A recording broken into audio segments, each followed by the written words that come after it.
Vous écoutez Singulière Pluriel, épisode 3.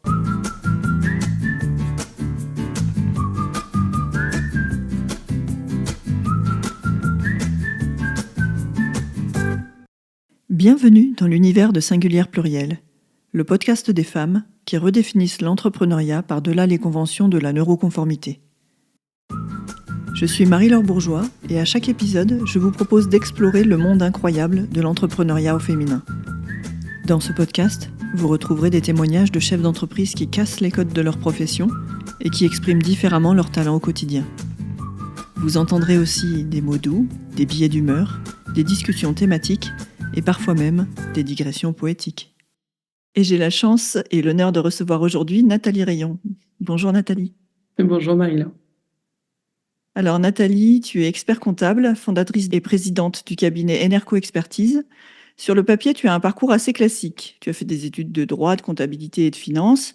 Tu as travaillé un peu dans l'administration pour finalement reprendre des études d'expertise comptable, être stagiaire dans différents cabinets, obtenir ton diplôme de l'ordre et dans la foulée, créer ton propre cabinet. Sur le papier donc, un profil d'expert comptable classique ou presque. Et pourtant, les personnes qui te connaissent disent de toi que tu es un drôle d'oiseau parmi les experts comptables. Tout d'abord, il paraît que tu parles une langue que les gens comprennent, sans jargon ni termes techniques imbuvables, ce qui donnerait à tes conseils une saveur toute particulière. On rapporte aussi que tu as un côté geek, avec un goût prononcé pour les problèmes qui font des nœuds au cerveau, un humour bien à toi et un rapport passionnel avec les outils informatiques. On m'a même raconté que tu as hésité à en faire ton métier. Il semblerait enfin que tu aies une capacité d'écoute assez exceptionnelle, empreinte de bienveillance et de dévouement, et que ton devoir de conseil te mène parfois au-delà du cadre de ta mission réglementaire. Ça, c'est ce qu'on m'a raconté, ce ne sont que des rumeurs. Est-ce que tu veux nous en dire plus en quelques mots ? Eh ben écoute, waouh, merci beaucoup. C'est très satisfaisant en vrai d'avoir un retour pareil sur ce qu'on a pu faire et c'est sympa aussi de voir qu'il y a quelqu'un qui est capable de prendre de la hauteur sur son propre parcours parce que c'est toujours quelque chose d'assez, je pense, de pas forcément très facile à faire, mais j'ai pas grand-chose à redire. Sauf que j'avais jamais décidé de devenir expert comptable. Ça, c'était vraiment pas, c'est devenu une vocation avec mes rencontres clients, avec l'amour que j'ai pour ce métier maintenant. Mais c'est vrai que au départ, moi, je voulais faire du système d'information. Donc effectivement, ce n'est pas tout à fait de l'expertise comptable. Et puis les choses se sont un peu enchaînées. Et finalement, maintenant, je changerai pas de métier. Enfin voilà, c'est celui qui me plaît aujourd'hui et ça me va bien comme ça. Ça me permet de faire beaucoup de missions différentes, de voir énormément de clients avec des problématiques ou des projets qui leur sont propres. Et ça, c'est un peu le cœur de mon métier et ce qui fait que je l'apprécie particulièrement. Donc, c'est chouette. Alors, comme je le disais dans mon introduction, tu as décidé en 2017 de créer ton propre cabinet d'expertise comptable. Pourquoi Oui. ce choix de l'entrepreneuriat ? Alors, en fait, autant que je me souvienne, j'ai toujours voulu avoir mon entreprise. Alors, je pense que c'est un petit peu une histoire familiale parce que mon père était à son compte également. Et j'ai toujours voulu faire quelque chose toute seule. J'ai essayé de m'associer, parce que je m'étais quand même dit que le fait de devenir expert comptable tout seul, c'était pas non plus simple. Et puis finalement, j'ai fait le choix effectivement de créer en 2017, parce que j'avais fait le constat que ma manière de vouloir conseiller les clients et faire les choses en expertise comptable était telle que fallait que je crée en fait ma propre voie. Alors, elle a rien d'extraordinaire. J'ai des confrères et des consoeurs qui sont exceptionnels et qui travaillent tout aussi bien que moi, voire probablement mieux à leur manière. Mais en tout cas, j'avais besoin de créer mon chemin et de faire un petit peu mes règles pour que ça puisse me correspondre au mieux et que je puisse être le plus utile possible pour le client. Donc c'est un peu pour ça que j'ai créé Enerco en 2017. Donc, j'aimerais qu'on revienne sur ton activité. Donc, tu as plusieurs activités différentes. Donc, l'activité d'expertise comptable, tu vas peut-être nous en dire quelques mots. Et puis, tu interviens également comme DAF externalisé. Alors, en quoi ça consiste exactement tout ça et c'est quoi la différence ? Alors effectivement, oui, au départ, je suis expert comptable. Donc l'expert comptable, outre le rôle de mission classique et réglementaire qu'on lui connaît, à savoir de faire un bilan et un compte de résultat, il y a évidemment toute la partie optimisation fiscale qui est derrière. Non, non, ne prenez pas peur, c'est aussi du temps passé à écouter le client pour essayer ben, finalement prendre les meilleures décisions pour l'aider dans son cheminement. Et en fait, très très vite, on passe simplement le cadre réglementaire de ce fameux bilan et compte de résultats. On va plus loin, on va chercher à comprendre les chiffres, à comprendre le marché, à voir comment est-ce qu'en fait on peut l'accompagner pour que lui-même soit dans un climat de sérénité, de confiance, pour qu'il puisse se concentrer sur son cœur de métier et non pas sur ses fonctions support extrêmement importantes, mais qui peuvent être chronophages et anxiogènes pour certains. Et puis, en fait, de fil en aiguille, on se rend compte que le métier de DAF est une extension du métier d'expert comptable. On jongle avec la trésorerie, les calculs de coûts, le suivi des budgets. Moi, j'ai eu l'opportunité, en fait, de rentrer dans une grosse structure en tant que DAF, justement. Et ça a été le début d'une aventure qui continue d'ailleurs. Et c'est formidable parce que là, on est vraiment au cœur des prises de décision. J'ai la chance de faire partie du comité de direction. C'est vraiment des missions qui nous permettent de nous projeter dans de la partie industrielle, puisqu'en l'occurrence, c'est une industrie, et d'aller chercher à repousser en permanence ses limites, ses actions, de remettre en question ce qu'on peut faire, ce qu'on peut apporter, la vision qu'on peut avoir, chose qu'on a un petit peu moins avec l'expertise comptable. Et en fait, le lien se fait parce qu'on se dit, mais finalement, tout ce que j'apporte là comme ça en tant que DAF, tous les chefs d'entreprise en ont besoin. Alors, peut-être dans une moindre mesure, on ne va pas aller aussi loin sur certaines choses, mais ils ont besoin de cette vision à 360 et pas simplement celle qu'on peut avoir en optimisation fiscale d'un bilan. Et du coup, je me suis dit, bah voilà, ça, il faut que j'arrive à le proposer autrement, différemment, mais à tous mes clients. Et puis petit à petit, bah, on commence à construire comme ça des missions différentes, des choses pouvant aller d'un simple tableau de bord avec bah, quels indicateurs vous voulez suivre, à des choses beaucoup plus enfin, des moments où on va essayer de prendre de la hauteur, faire un peu un brainstorming. J'ai tendance à dire à un client, je le disais hier, bah, en fait, je vous prête un peu mon cerveau. Mon idée, c'est qu'on puisse échanger ensemble, que vous me disiez ce dont vous avez besoin, que moi je vois comment je peux réfléchir à cette question avec vous, qu'on regarde les chiffres, la réalité un peu concrète du terrain aussi, et puis qu'on mette en place, en l'occurrence, pour le cas, un plan d'action là, sur les 10 prochains mois. OK, on fait quoi? Le mot DAF, c'est finalement un mot que tu as rajouté sur cette mission qui te permet en fait d'aller plus loin que les missions réglementaires de l'expert comptable dans le conseil en étant presque finalement à l'intérieur de l'entreprise. Oui, oui, c'est ça. Bah oui, parce que je sais pas si on l'a dit, mais DAF, c'est directeur administratif et financier. Et c'est vrai que bah, il faut trouver des mots pour expliquer les choses. C'est jamais simple. Expert comptable, ok, je suis une experte de la comptabilité. Avec ça, on va super loin. C'est extrêmement clair pour la plupart des gens, bien sûr. Et puis alors après, quand on va parler de DAF, c'est pareil. C'est des mots qui ont du sens pour ceux qui sont au cœur de l'action. Mais parfois, un chef d'entreprise qui arrive, vous lui parlez de DAF, il vous dit quoi? Qu'est-ce que c'est? De quoi vous me parlez? Donc il a fallu que je mette un mot, comme tu le dis, sur ce que je faisais, qui ressemblait le plus en tout cas à ce qu'on a sur le terrain. Maintenant, j'essaye de toujours de toute façon être dans l'explication de ce que je vais faire, pourquoi je le fais, et finalement, DAF ou pas DAF, peu importe.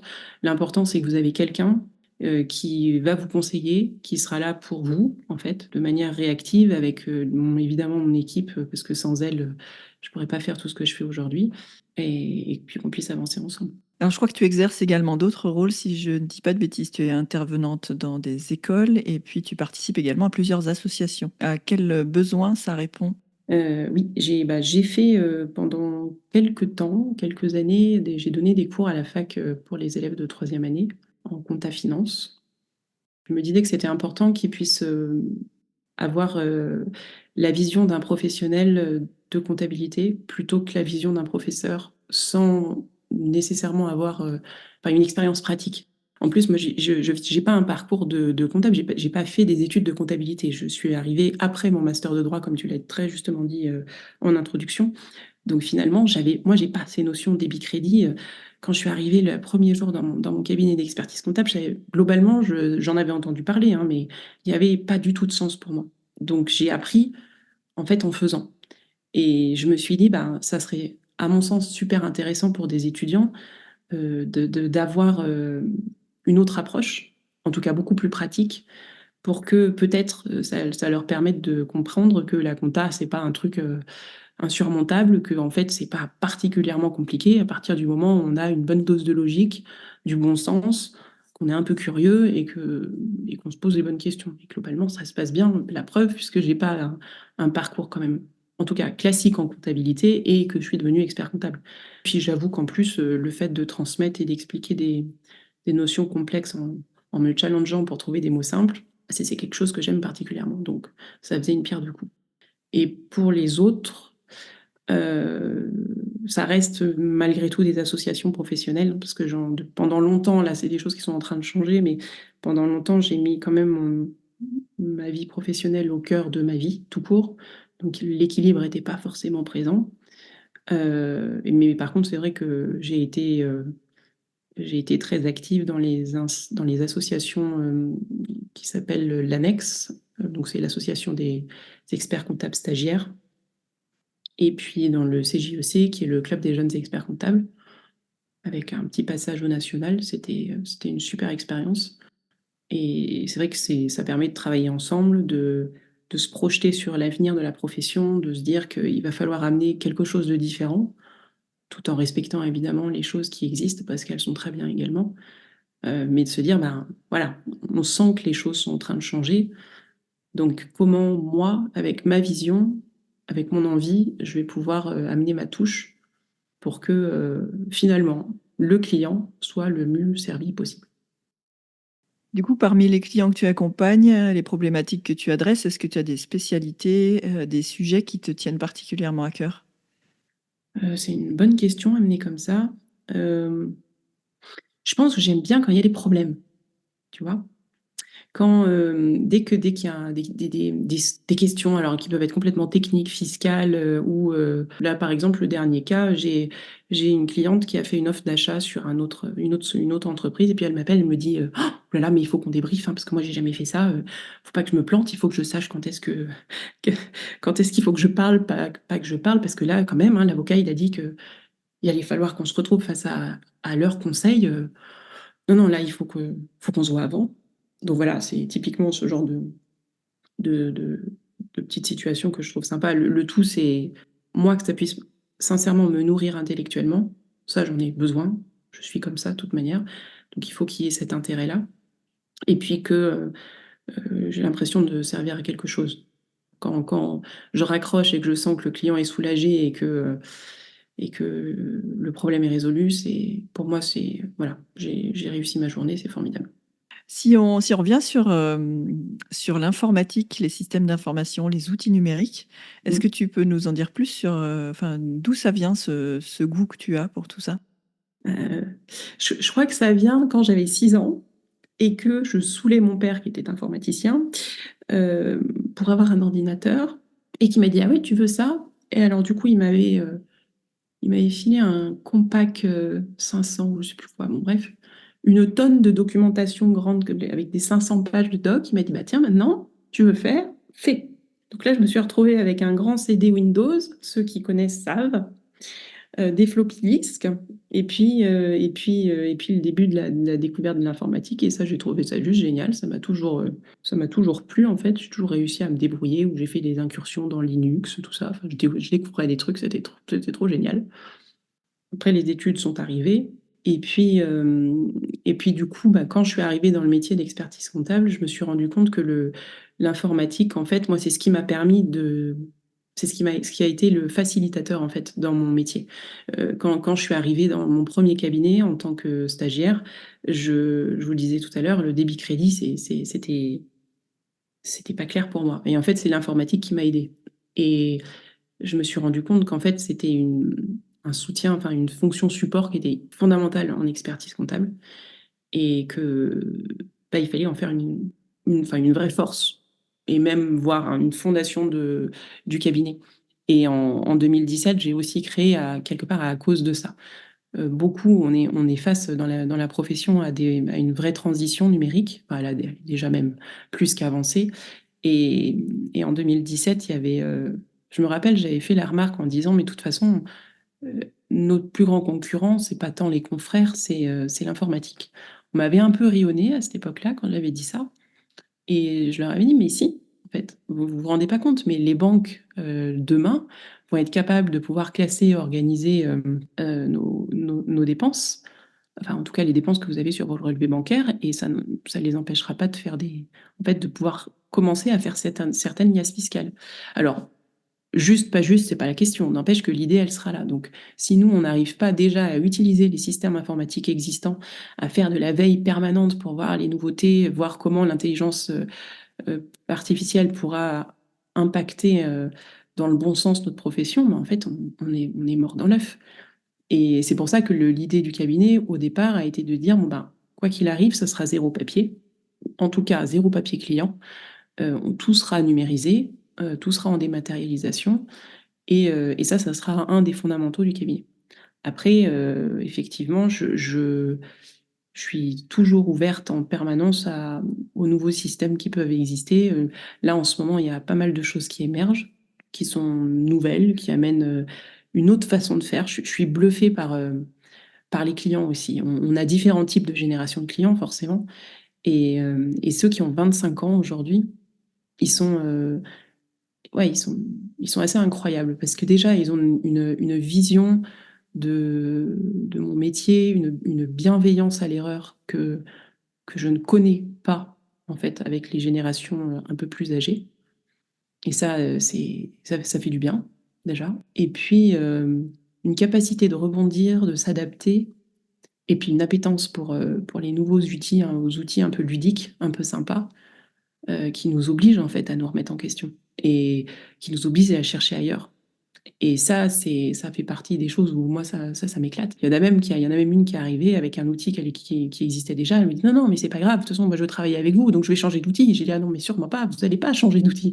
C'est moi qui vais apprendre cet outil-là parce que je me dis qu'il a peut-être quelque chose qui va me permettre de progresser au contraire. Donc, non, non, vous allez garder votre outil et c'est moi qui vais m'adapter. L'informatique, en tout cas, c'est un vrai support dans mon quotidien. J'essaye de me former au maximum à ce qui sort, mais bon, tout ça, ça demande du temps. Et puis après, il faut pouvoir le vendre. Donc, ça veut dire créer en permanence des nouvelles missions. Et quand on voit la vitesse à laquelle progresse l'intelligence artificielle aujourd'hui, bah, en fait, on n'a plus le temps de penser à utiliser un nouveau système, qu'il y en a déjà un nouveau qui arrive. C'est compliqué du coup d'avoir toujours de temps d'avance sur ça et de se dire qu'on va offrir la meilleure qualité de service. Donc on essaye de trouver l'équilibre, on teste et globalement c'est plutôt bien, bien accueilli par mes clients en tout cas. Et du coup, justement, puisqu'on parle d'outils, est-ce que tu as des préférés? Des outils préférés? Mon téléphone, ça marche ça compte comme outil?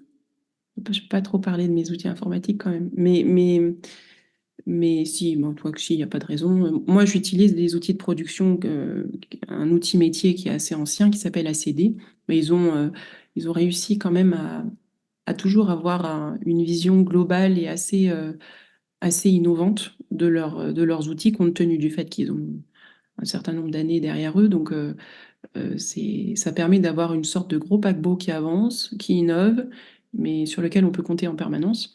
Et puis il y a plein de petits nouveaux acteurs comme Time, comme Penny Lane dans une moindre mesure, ou comme Axonaut. Voilà, je pense à ceux que je peux utiliser en ce moment, qui amènent une fraîcheur un peu différente. Je suis très sensible à l'expérience utilisateur. Vous savez, le truc où quand on clique, hop, tout de suite tu trouves l'interaction et tu comprends l'outil. Il n'y a même pas besoin de faire des tutos parce que c'est super clair. J'aime bien. Et surtout les nouveaux jeunes clients, ils aiment aussi beaucoup. Ça devient presque un jeu. Enfin, ouais, avec des guillemets, hein, mais ça devient ludique. Et pour certains clients, il faut que ce soit ludique. Bon, on va laisser les outils informatiques de côté. Maintenant, je voulais revenir aux mots. Alors, j'ai parcouru ton site web avant notre interview, j'ai révisé et j'ai lu: vos projets sont le fil rouge de nos échanges. Ouais. Qu'est-ce que ça signifie exactement pour toi? Et ben, ça veut dire qu'à l'origine, il y a un projet, le projet du client. Et puis, en fonction du projet, en fait, toute mon écoute, que ce soit la mienne d'ailleurs ou celle des personnes qui travaillent avec moi, va être tournée sur le projet. C'est-à-dire que si l'objectif, c'est d'acheter une nouvelle boîte, euh, et ben, le déroulement de nos conversations, l'orientation de nos échanges, de nos projets va être complètement différent que si l'objectif c'est de développer à mort l'activité. Donc c'est vraiment ça, c'est le client qui va décider au travers de son objectif de la manière dont on va amener les choses. Donc évidemment qu'on va pas pouvoir transformer la comptabilité en fonction parce que ça reste quelque chose de légal qui doit suivre des règles et à un moment donné, faut les appliquer. Ça, il n'y a pas de sujet là-dessus. Par contre, il y a une manière de voir les choses. On fait un pas de côté et on va l'orienter selon la lunette client et selon le projet du client. Et c'est ça que ça veut dire. On va continuer avec les mots parce que tu sais que j'ai un intérêt certain pour les mots. Donc, je voulais te demander quels sont tes mots essentiels. Alors, tu peux m'en donner 3, 4, 5, soyons fous, qui représentent ton approche, tes valeurs. Comme ça, là, à chaud. Oui. Alors, l'écoute, ça, forcément. L'exigence aussi. Ça, c'est quelque chose qui est un bon leitmotiv chez moi. La réactivité. Alors, tant que faire se peut, hein. À un moment donné, on ne fait pas d'opération à cœur ouvert non plus. L'éthique, parce que pour moi, ça fait partie de mes valeurs de toute façon de vie, tout court, donc forcément. La transmission. En fait, si, ça vient bien naturellement, là, c'est pas mal, hein. Je vais arrêter, hein, mais ouais, la transmission aussi, c'est important que moi, je puisse transmettre, alors autant aux clients qu'aux personnes qui travaillent avec moi, qu'aux élèves, peu importe. Mais ça, pour moi, c'est important. C'est bien déjà là, non? Oui, c'est pas mal. À l'heure où on enregistre ce podcast, c'est la fin de l'été, c'est la rentrée. Est-ce que tu as une actualité particulière dont tu souhaites nous faire part? Le cabinet s'agrandit. Quand on crée une structure centrée sur des valeurs finalement personnelles qui nous sont chères et qu'on n'est pas une boîte qui fait 15 ou 20 personnes, c'est extrêmement important d'être bien entouré et de trouver les personnes qui correspondent et qui vont répondre en tout cas à ces valeurs-là de manière concrète et positive et qu'on aille en fait ensemble dans le bon sens et dans la bonne direction. Et j'ai mis du temps à trouver ces personnes-là, parce que ça a duré plus d'1 an là où j'ai eu il y a des personnes qui se sont succédées au cabinet, ça l'a pas fait. Pas que ces personnes n'étaient pas compétentes ou avaient pas des bonnes qualités, mais en tout cas, ça correspondait pas à l'état d'esprit de Enerco. Et là, je pense que là, j'ai quelque chose de pas mal. Donc ça, c'est hyper plaisant et très, très apaisant. Parce que, enfin, ouais, parce qu'en fait, on se dit que si on peut commencer à compter sur les personnes qui travaillent avec nous, et ben, on ira forcément plus loin ensemble. Et, et ça permettra enfin de pouvoir toucher des projets qu'on pouvait mettre de côté parce que bah, à un moment donné, quand ça va pas au sein de l'équipe, c'est moi qui pallie un peu les manques ou les besoins. Donc ça fait que je me retrouve vite chargée au niveau nombre d'heures de travail et finalement, bah, on ne fait pas ce qu'on avait forcément prévu au niveau stratégique. Donc voilà, première actualité, le cabinet s'agrandit et a priori s'agrandit dans le bon sens. Donc ça, c'est une super satisfaction. Et puis, je dirais qu'à titre personnel aussi, c'est important de se faire accompagner. C'est-à-dire que autant j'accompagne mes clients, autant je suis très consciente qu'il faut que moi-même je me fasse accompagner. Parce que finalement, la capacité de prendre de la hauteur sur ses propres objectifs et sur sa propre société, c'est quelque chose de pas facile du tout. Donc, c'est un peu ça aussi l'actualité de la rentrée, c'est que j'ai décidé de me faire accompagner par une personne qui est spécialisée justement dans tout ce qui est management, stratégie, des organisations de manière générale. Et c'est à chaque fois des séances qui amènent des réflexions stratégiques ou de développement sur la boîte pour aller plus loin encore. Donc ça, c'est top. J'ai un peu hâte de voir la suite. Alors c'est beaucoup de boulot, évidemment, mais ça permet de faire le bon équilibre, trouver le bon équilibre. Donc, ça donne des perspectives Ouais. intéressantes, tout ça. J'ai une dernière question avant d'arriver à la fin de cet entretien. Je crois savoir que tu t'intéresses à l'énergétique et que tu es assez sensible à cette dimension. Est-ce que cette sensibilité a une influence sur la manière dont tu pratiques ton métier? Oh que oui. Oui, bien sûr. En fait, après, il faut remettre dans le contexte de ce que ça veut dire énergétique. Et l'idée, à un moment donné, c'est aussi de trouver, bah, je parlais d'équilibre juste avant, c'est de trouver le bon équilibre pro-perso. Et ça, sincèrement, ces dernières années, ça a été quelque chose d'extrêmement compliqué pour moi. Et puis, de toute façon, je pense que ça l'est pour plus ou moins tout le monde. À partir du moment où on se rend compte qu'on a des vieilles casseroles qui traînent et qu'à un moment, il va falloir les gérer. Et quand on commence en fait à se poser, à prendre de la hauteur sur soi, à réfléchir, à se dire comment est-ce que je peux être calme et détendu le plus possible, qu'on y arrive, en fait, inévitablement, ça a un effet sur le contact client, sur la relation client, sur la réponse aux besoins du client. Et c'est clair qu'il y a des entretiens que j'ai menés rien que cette semaine qui sont le reflet de toute ma pratique antérieure et actuelle d'ailleurs, que je n'aurais pas du tout pu mener de la même manière il y a un an. Ça me permet de gérer le côté émotionnel. Quand je parle d'émotionnel, c'est plus le regard des autres. J'ai confiance ou j'ai pas confiance en ce que je fais. Est-ce que je suis légitime ou pas? Ça, c'est des questions que je me pose plus du tout, mais que je me posais quand j'ai créé en 2017. T'imagines, je venais de sortir de plus de 8 ans d'expérience en cabinet, mais en 8 ans, on apprend. Mais quelle légitimité j'avais moi, mis à part d'être diplômée, de m'installer comme ça, toute seule, en partant de rien, parce que j'ai pas racheté de clientèle. C'est pas facile et ça a été vraiment compliqué. Et le fait effectivement, de travailler le côté énergétique des choses, de canaliser mon stress, mes tensions, mes casseroles, sans être dans le mélodramatique, hein, mais de ce que je pouvais, enfin, de ce que j'ai eu, de ce que j'ai pu subir dans mon enfance, etc. Ça m'a permis de résoudre beaucoup de problèmes et du coup d'être de plus en plus épanouie. Et là, je pense qu'aujourd'hui, je tends vers un équilibre qui me correspond de plus en plus, et où le résultat est que, en fait, c'est le paradoxe, hein, mais plus j'arrive à trouver cet équilibre et cette paix intérieure, en fait, plus les clients viennent, plus je fais de magnifiques rencontres avec des dossiers en plus qui sont plus qu'intéressants. Donc en fait, je me dis qu'il serait carrément idiot d'arrêter. Et c'est pour ça que j'en ai fait une pratique quotidienne. Et c'est ça qui me permet de pouvoir accomplir ce que je peux faire aujourd'hui, hein, en vrai, je pense. Donc ça, ouais, c'est quelque chose qui s'est un peu révélé à moi il y a 8 ans. Et ça n'a pas été facile parce que ça m'a vraiment, vraiment bousculé en ce moment-là. C'est-à-dire que globalement, vous prenez un raz-de-marée dans la gueule et tout ce que vous pensiez être acquis, eh ben, c'est balayé d'un revers de main et vous devez globalement tout reconstruire. Donc, il faut être bien accroché. Et puis, bon, bah, finalement, avec un peu de recul, si c'était à refaire, je referais parce que vu ce que ça m'apporte aujourd'hui, il y a même pas de sujet, il n'y a même pas de discussion. Ce que je trouve le plus dommage, en fait, c'est qu'on n'apprenne pas ça aux enfants à l'école, en fait. On leur apprenne pas à se découvrir eux-mêmes, à découvrir leurs émotions, leurs sensations, leurs ressentis, trouver ce qui est normal de ce qui l'est pas,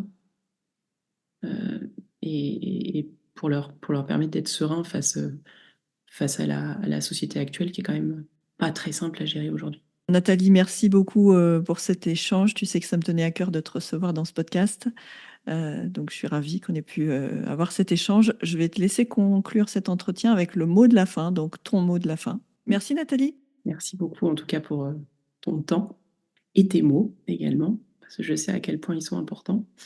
Le mot de la fin, j'ai pas grand-chose à dire, peut-être, sauf croyez en vous, en vos projets, et laissez personne les remettre en question.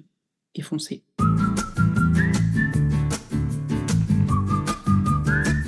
Voilà, c'est tout pour aujourd'hui. Je vous retrouve très bientôt pour un prochain épisode.